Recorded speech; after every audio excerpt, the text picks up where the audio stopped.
Hello and welcome to the radiotimes.com Doctor Who podcast. My name's Huw Fullerton. My name's Morgan Jeffrey. And this week we are coming to the end of something that has been running for a very long time.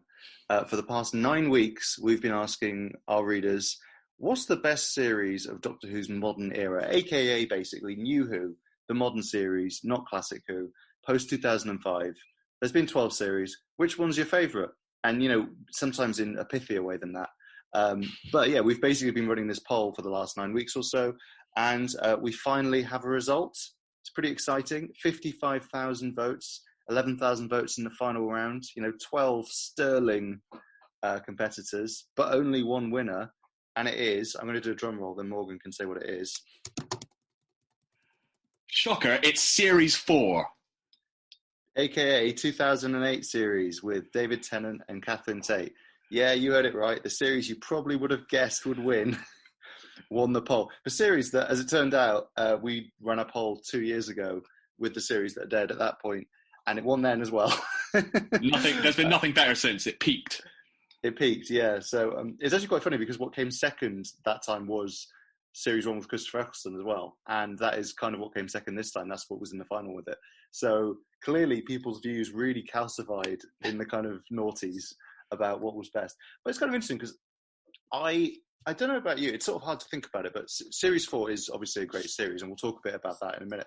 But I'm not sure if it always had this status as, like, definitely the best all the time. Did it? Or even then, do you think? I feel like it's definitely grown in people's estimations in retrospect. I mean, forget reality bombs. I'm about to drop some truth bombs. I think certain of the individual episodes at the time were not all that beloved episodes. There's some great standalones like Fires of Pompeii and the Silence in the Library, Force of the Dead two-parter.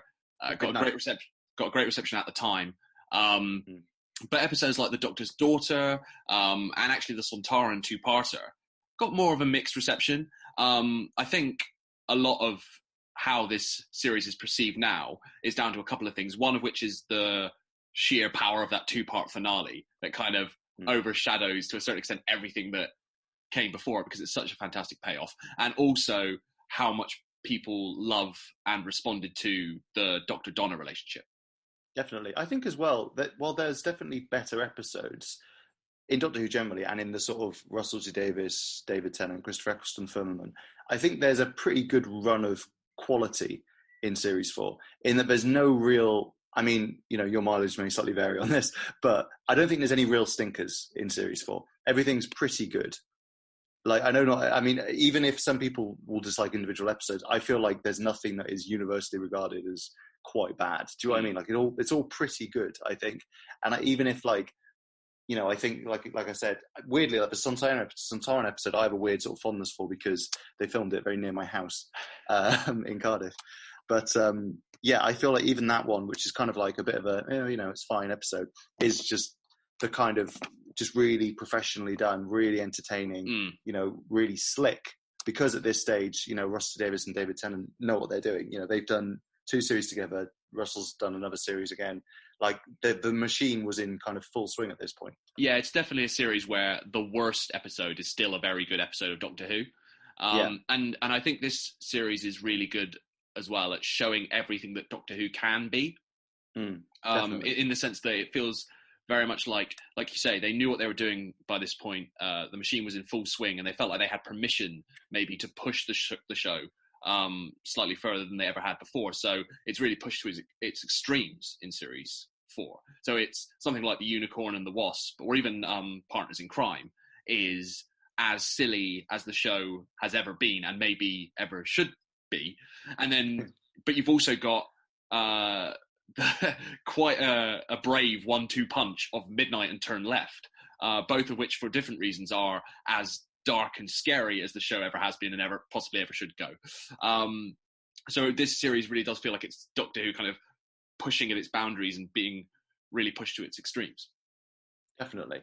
I think that it's sort of it's kind of a little bit, not more grown up exactly, but it feels like a little bit darker, a little bit more experimental. And obviously we have loads of really experimental Doctor Who episodes over the years, you know, like Blink is a good example. Like that is about as experimental as it gets, and that's not in series 4. But it kind of just feels like everything has a slightly richer hue in series 4. Maybe I'm wrong about that, but it's just a feeling I have where, you know, everything just feels that little bit more sophisticated. It feels that little bit more kind of like evolved. And I think like you said, it kind of comes from they've just been doing it for a while at this stage. And to be honest, Doctor Who had a lot of power at that stage. You know, David Tennant was like beloved. You know, they'd just done Voyage of the Damned, which was, you know, the biggest. That was before the series, wasn't it? Voyage of the Damned. That was the biggest. It was the special that launched this series. Yeah. Yeah, it was the biggest episode they'd ever had. You know, Catherine Tate was huge. She's this huge, famous person. And you know, but this is the point at which Ross T. Davies and David Tennant decided this is going to be our last one. And I feel like they kind of, with that, had both the kind of confidence to make a big splash and the kind of status to do that, but also had the kind of, well, I'm going to go anyway, so let's try and do something a bit interesting. Let's try and have some fun as well. Like you said, I think, you know, Midnight and Turn Left are really fun, like you said, 1-2 punch of like Midnight is kind of real stripped back Doctor on his own thing. Kind of it's not the same, but it is a little like, you know, Midnight walked so Heaven Sent could run. If you know what I mean. Yeah. Like we didn't really have these kind of really drilling in on the Doctor's psychology episodes where he's just on his own very much in the modern series before that point. And, you know, they're slightly more common now, I suppose. I think another thing as well with series 4 is, of course, it's always going to be the fans' favourite because it's the payoff. Right? Yeah. Series 1, Series 2, Series 3 couldn't be what Series 4 was because it's only that because it had those series building up to it. It was the peak, it was the payoff of everything that Doctor Who had been building towards since it came back in 2005. And then not only that, but what followed was almost a completely different show, a total creative relaunch. So they kind of had, again, permission to do whatever they liked and throw everything at the wall. And interestingly as well, it doesn't just sort of sum up everything about those previous series by celebrating what's great about them. It also plays against certain aspects of them as well. So yeah, you have characters coming back and you have themes paying off, but I think also with the Dr. Donna relationship, you have a companion dynamic that actually plays against what's come before in terms of having the romantic Doctor and the smitten companion. And this is something quite different. So this is a series that both celebrates what came before, but also inverts it in quite a fun way. Definitely. And I think the scale increases as well. Like the fact that we have like Martha's a companion who has left, and then she, you know, is back for 3 episodes and then back again, you know, for a couple of episodes at the end. Same with Billie Piper, with Rose. And then in the finale, you have this big crossover. The thing is, now looking back at it, you have the Marvel movies, you have the Arrowverse, right? You have these sort of Crisis on Infinite Earth things, all these TV shows crossing over. But Doctor Who kind of is the precursor to all this, right? I know it seems daft to compare, you know, a not particularly high budget sci-fi show on BBC to the Marvel movies, but there was a similar thing. The thing that makes the Marvel MCU so exciting was these disparate elements that you've sort of seen parallel and thought, oh, wouldn't it be cool if they met, that actually happening and not being disappointing. Do you know what I mean? Yeah, no, I think there's a reason why that finale is still so well regarded. It is incredible. It is the Avengers Assemble of Doctor Who, as cliched as that may now be to say. And I think what it has in common with those big scale Marvel movies is not the budget, maybe, but it's this thing of being pure fan indulgence, really. Yeah. But also being wrapped up in an epic adventure story that works on its own merits. So it never, when you're watching it, of course, it's amazing to see the Doctor reunited with Captain Jack, and there's a Sarah Jane Adventures crossover, and they're all fighting the Daleks, and it's incredible and it's amazing. But also, it never feels purely like fan service. There's a great story to be told there as well, and fantastic performances and so on. Definitely, yeah. There's just so much to love in that series, and like it's you know, I'm not sure if it's my favorite Doctor Who series. Like, I'm not sure if I really even have a favorite series. I definitely have favorite episodes and kind of favorite Doctors and eras and stuff. But it's like I kind of said in a piece I wrote on RadioTimes.com today. It's hard to kind of begrudge it the love that it has. Do you know what I mean? I'm just, every time it wins something, I'm like, Fair enough. I think that's fair enough. You Yeah. can't really argue with the place it has in people's hearts. No, I would agree. I don't know if it's necessarily my favorite series. I would have to have a long think about what exactly is my favorite series. But having said that, it's certainly, you wouldn't argue with it being a very strong contender, would you? Right? Like, I think there's a reason it keeps winning all of these polls. And as I said before, it was kind of perfectly placed to be the zenith, the everything that's great about the Russell T Davies, David Tennant era is summed up in this series. So whether, personal tastes may vary, as you said, but I think everyone can respect this series as being the pinnacle of that era. So what do you think are the highlights and lowlights within Series 4? Interesting. I love Midnight. I remember watching Midnight for the first time with the lights down low because I'd heard it was going to be a scary one. And you often hear that with Doctor Who, this is a particularly scary one. And you kind of think, well, maybe it'll be a little more spooky than usual, but it'll be scary within the boundaries of what is considered acceptable for Doctor Who. And I remember actually finding Midnight genuinely a little bit unsettling in a way that Doctor Who normally isn't. And I was texting my brother at the time, and he was like, "This is actually quite scary." And I was like, "Yeah, it actually is." And Doctor Who normally is that kind of comforting, spooky, kind of Scooby-Doo scary. Where it's fun, it's not actually scary. And Midnight I actually found quite unnerving, so I love that. And I mean, again, going back to the finale, it's hard not to talk about that finale because I would never go so far as to say that Russell T Davies had an easy job being the first showrunner on modern Doctor Who. He definitely didn't. He had many obstacles to overcome, and he had to sort of reinvent how the show was perceived in the public consciousness and all those things. Having said that, he had a very nice, simple template to follow in the sense that you go Series 1 Daleks, Series 2 Cybermen, Series 3 The Master, Series 4 Greatest Hits. And nothing that comes after that can ever be that exciting again because that was the first time they did it in the modern era. So the finale, Stolen Earth Journey's End, is like, I mean, it's literally called Journey's End. It's that kind of the pinnacle, it's the zenith, it's the payoff for not just Series 4, but everything you've been watching at that point for 3-4 years. And it's done with such, again, it kind of is fan service, but it's done with such panache and style and substance that you don't mind. Definitely, yeah. I think, it's funny because I think watching it at the time, I do vaguely remember being a bit like, I'm not sure if I loved it at the time, but it's kind of grown in my estimation, the finale specifically, I mean. And then you just have to look at like the watch along that they did, the Doctor Who Lockdown watch along, where they got pretty much everybody in that episode back. They had, David Tennant, Catherine Tate, the director. They had, John Barrowman, Noel Clarke. Yeah, it was crazy. Free Management. And yeah, it was just kind of one of those things where you're like, God, this really was a big TV event, wasn't it? Remember when, David Tennant regenerates at the end of part 1, it's reported on the evening news. Like, that is crazy. Like, you don't really get that anymore. Well, this is it as well. Not only was Series 4 Doctor Who's finest hour in terms of its quality, but also in terms of just, it was at the height of the public consciousness. I don't think, I mean, arguably, during the Matt Smith era, possibly it was bigger globally, but I think certainly in the UK, it felt like this was the point at which Doctor Who reached its peak for the public. That the ratings were at the highest they'd ever been for the modern era, something like the highest since the Tom Baker era.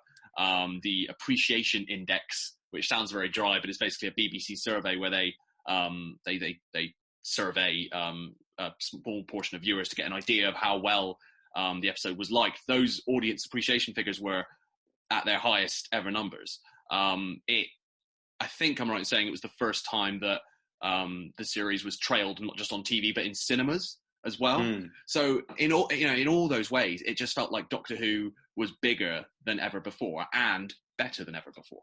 It was definitely a good time to be a Doctor Who fan. It was very exciting. It felt like you were kind of with everybody in the UK, all watching together. And I think there's advantages and disadvantages to that. And I do think that it's still fun to watch Doctor Who and that it can be more specific and stuff. But you do kind of miss when it was real appointment TV for absolutely everybody, don't you? Yeah, there's something about having a show that has a cult following, something about a show that feels kind of uniquely yours in that way. But also, I think at the time, Doctor Who fans had that. They'd had that for all the time it was off the air. So for the show to suddenly be embraced by the public in such a massive way was actually incredibly exciting. And Doctor Who is still a huge, huge show, but I'd say arguably it's become a little bit more niche than it was. I don't think that's unfair to say. I think also it's more competition. Like there's a lot more stuff like Doctor Who, like sci-fi and fantasy and stuff on TV than there was. No, definitely. And yeah, TV has changed a lot in the past sort of 10, 11, 12 years. So there's a lot more, as you said, competition out there for Doctor Who. This was kind of at a time before, again, it's a cliche, but before Netflix and the kind of distribution of TV audiences, where things became a lot more. It was a lot more centered in those days. It wasn't quite that old idea of there were only 3 channels. But certainly now, as you say, it feels like there's a lot more competition. Definitely. I think, thinking on it, with my highlights and lowlights, I definitely really like Midnight as well. I think the thing that appealed to me about that, and this series as a whole, is that like it played a little bit with the rules of Doctor Who, in that Midnight felt to me like an episode where the Doctor behaved more or less as usual, but a bit of reality crept in and people were like, wait, why do we have to listen to you? Do you know what I mean? Like the big speeches didn't necessarily work. And then Turn Left kind of felt like the sort of fanboy, fan fiction of if the Doctor died, what would happen with all these aliens attacking the Earth?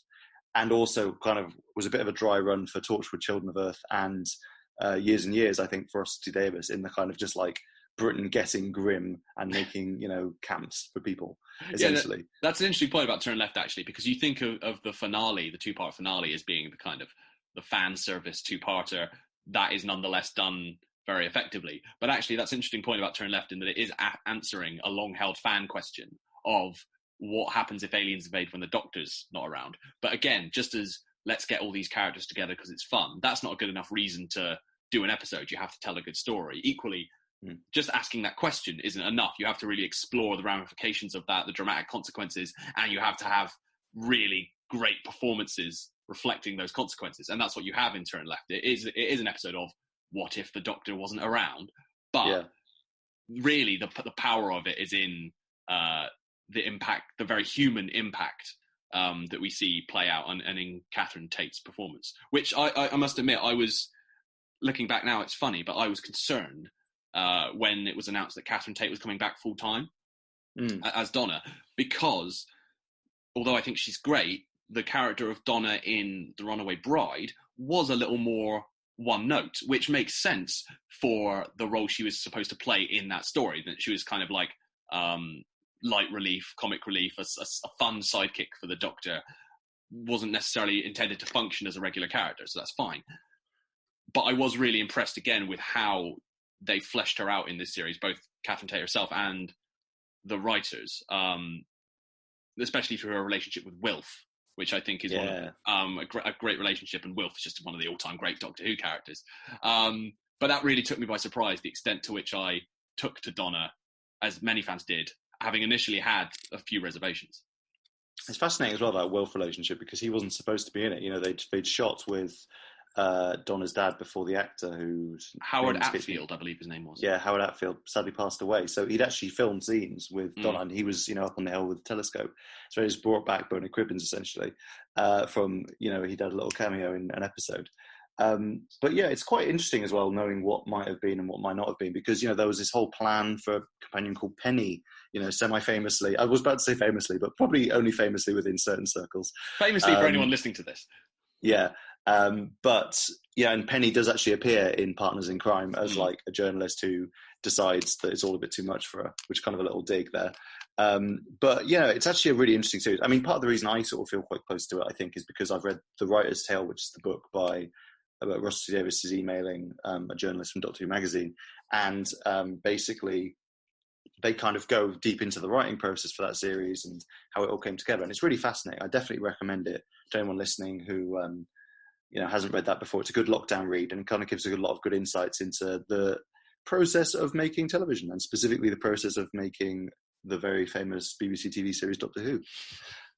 But yeah, no, I think Series 4 is an interesting one because I think it's kind of when a lot of Doctor Who fans who joined with the new series kind of properly became Doctor Who fans. Do you know what I mean? I think a lot of people kind of maybe who hadn't watched the classic series, came in with Christopher Eccleston, kind of kept on with David Tennant, and went, oh yeah, blah, blah, blah. And I think Series 4 was when it was properly like a lot of people were fans, a lot of people were very invested, and stuff like bringing back everybody for the finale really meant something to people because everyone was all in at that stage. People were really into it. And it wasn't the end, of course, because, it was Journey's End, but then there was another year of specials where David Tennant kind of does his little victory lap and meets various one-episode companions and then shuffles off with John Sim.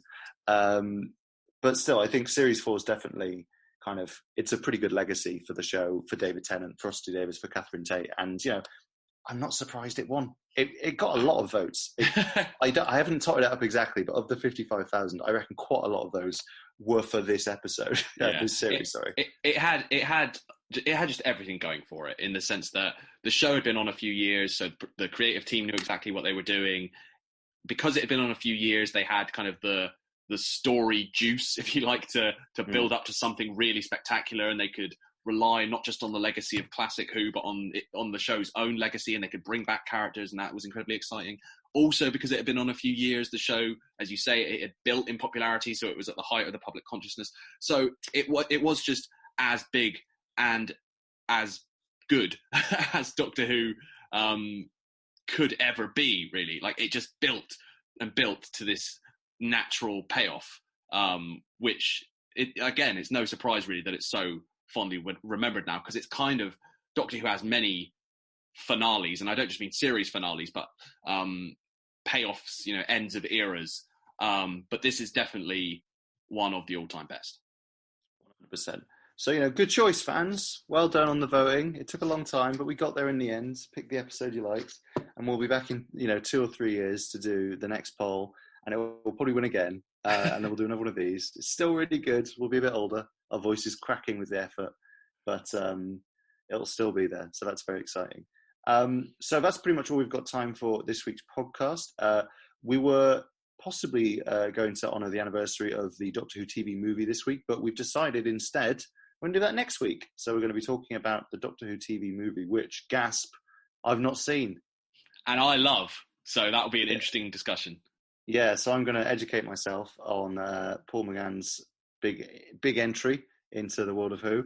And yeah, we'll check back with you to talk about that. So if you haven't seen Doctor Who TV movie before, please check it out before next week's podcast. And also, if you want to listen to the podcast, you don't have to. You can do what you want.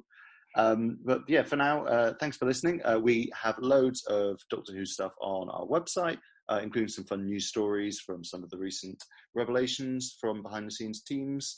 We've got some stuff about Series 4, having won our big poll, and loads of other fun quizzes and features and stuff like that. I've been Huw Fullerton. I've been Morgan Jeffrey. And once again, thanks for listening, and goodbye.